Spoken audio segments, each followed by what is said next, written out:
Сәлем достар, менің каналыма қош келдіңіздер.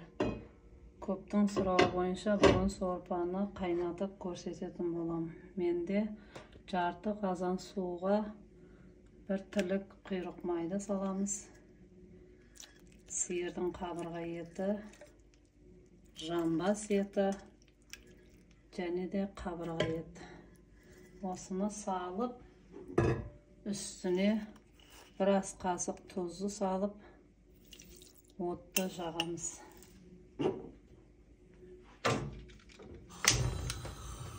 Осылайша бір қайнатып аламыз. Ішіндегі салмасына менде мына жерде бір сәбіз, 7 картошка, жарты чеснок, бір пияз. Осыларды турап дайындап қоямын.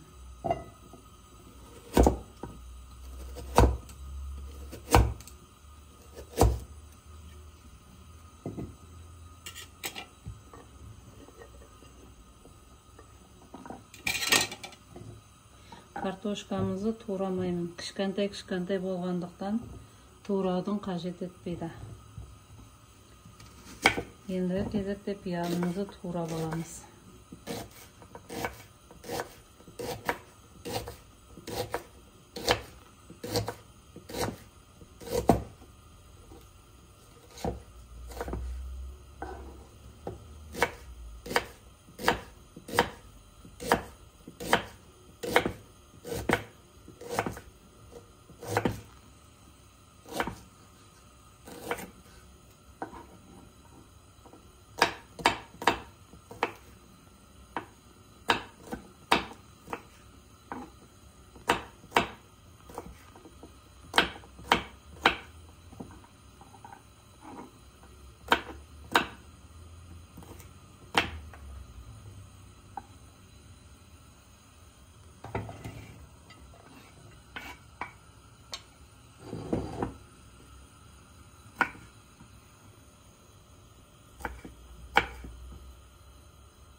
Қайнауға таяп қалды. Осылайша көбік шығады. Сол көбіктерін сүзгіштің көмегімен сүзіп алып тастаймыз жақсылап.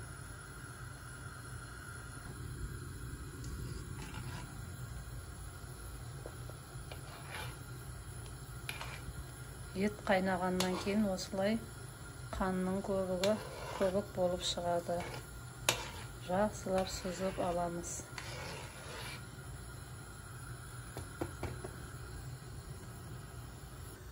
Қайнап жатқан етімізге пиязын саламыз.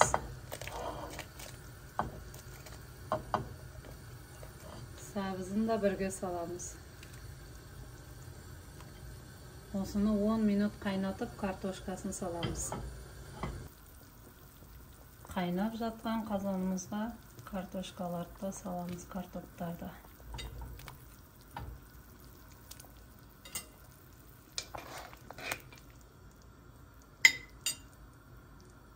Дәмдеуіштерін де қосып саламыз. Менде тұзы аз болғандықтан тағы да тұзын қостым.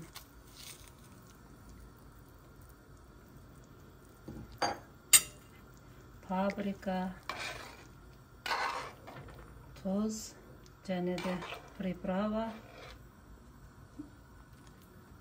барлығын қосып саламыз. Лавр жапырағымен қосып. Дайын болып қалуына 10 минут қалды.